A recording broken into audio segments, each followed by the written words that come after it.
So we are at the Al Alam Palace. So Al Alam Palace is ceremonial palace of the Sultan of Oman. It is primarily function it's used for to welcome foreign dignitaries and head of states. So it's a little bit was further away from our hotel where we stay, probably around 20 minutes ride.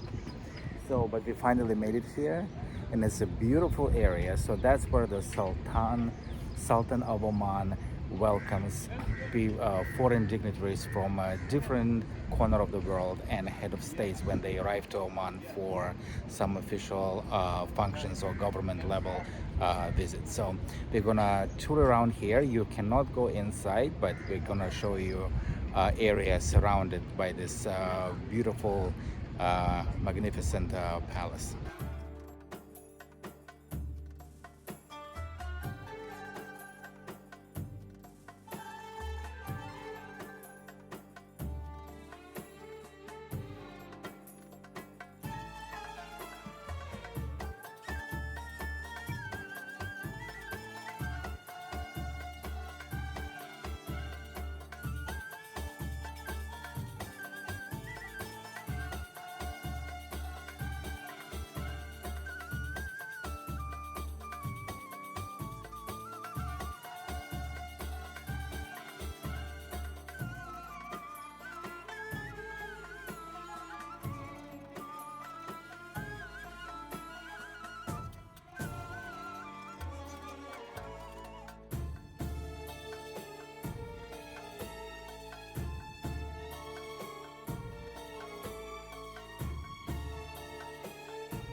So what I noticed here, there's a lot of tourists, especially now because it's a winter in Europe, and a lot of people coming here in Oman for vacation. There's a lot of German tourists because, like you can see them walking down there. So majority tourists come here. They're from Europe, Germany, Italy, and France, and Oman Air National carrier of the Sultanate of Oman has a direct flight to Frankfurt, Germany, and then some people use Pegasus Airlines that connect from different European countries via Istanbul to Oman because it's a low budget carrier.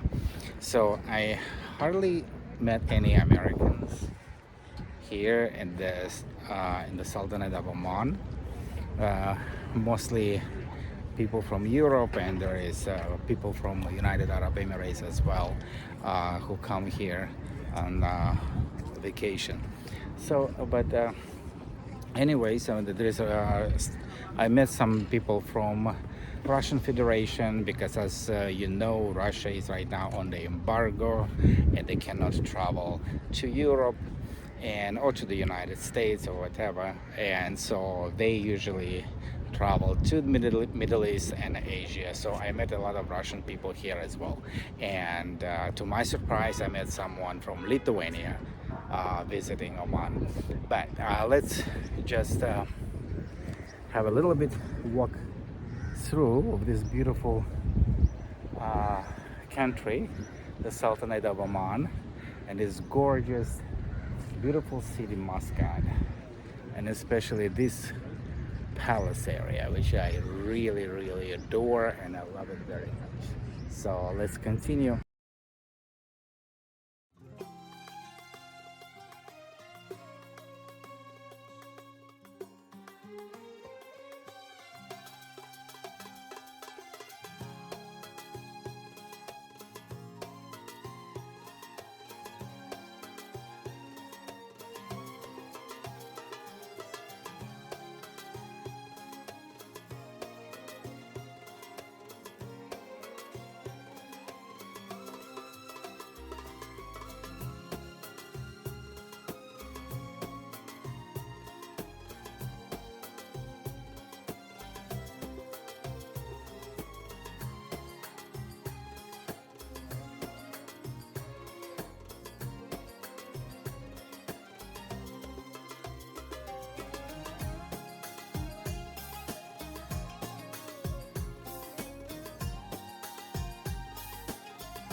the thing is about this place, it's so wide and so big. Like you can just basically play around. It's like a big, huge playground here, and it's really lovely. And I mean, I just love this Arabic kind of structure of and the design when they build their buildings or palaces.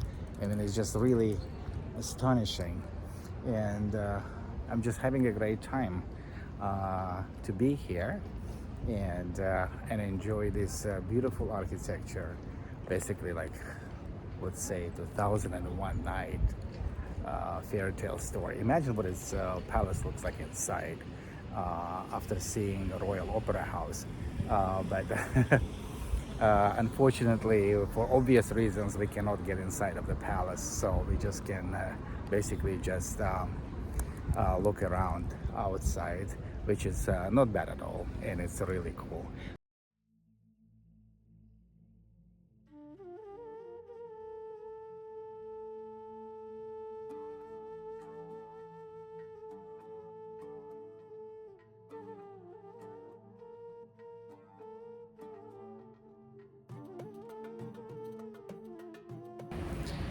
So you can see that trees here covered with a light for holiday festivities.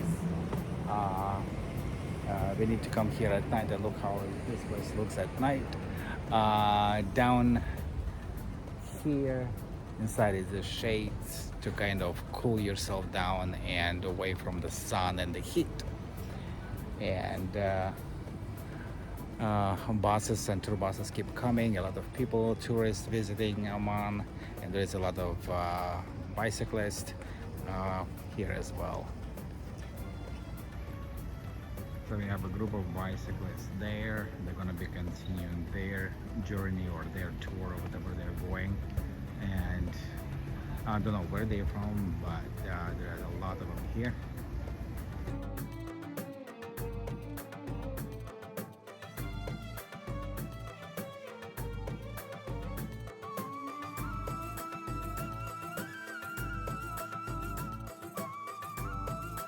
So as you can see now, those men are wearing traditional Omani design outfit called dish dasha. Dish dasha, which is almost always white with occasional darker colors for winter, is designed with a detailed embroidery at the neckline.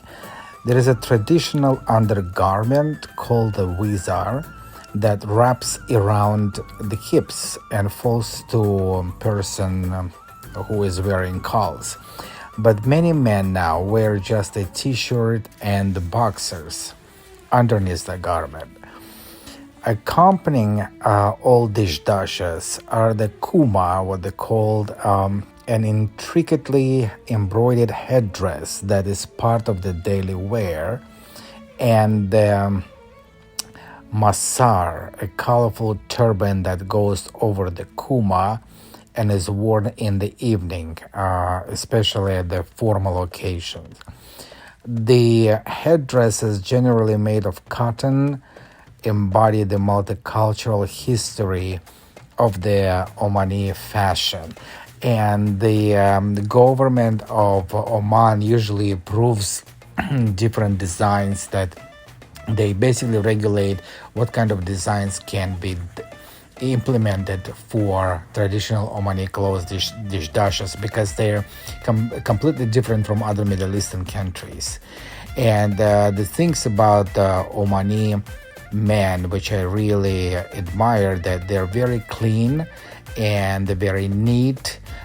They keep themselves really perfectly groomed and organized, and they wear perfumes, and so you're not gonna find basically someone next to you that very smelly. Basically, let's put it that way. So that's what I really admire about Omani men and women.